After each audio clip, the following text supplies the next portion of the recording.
दोस्तों ये सच है कि पुष्पा 2 की हाइप इस वक्त आसमानों पर है। स्टेक्स बहुत हाई हैं और ये फिल्म रिलीज से पहले ही खासा पैसा बटोर चुकी है।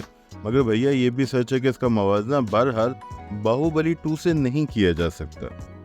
याद है कि बाहुबली 2 ने हिंदी के साथ साथ दीगर लैंग्वेजेस में भी 500 करोड़ का बिजनेस किया था और इसका कलेक्टिव कलेक्शंस 1200 करोड़ नेट से ज़्यादा हैं।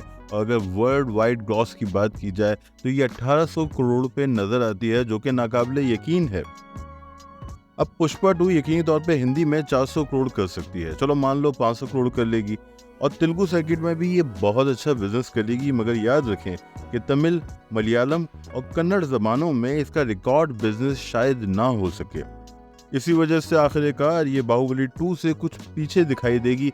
मगर ये भी सच है कि पुष्पा 2 एक बड़ा फिनोमिना है और फिल्म शानदार बिजनेस करने वाली है और कई रिकॉर्ड्स जल्द टूट जाएंगे।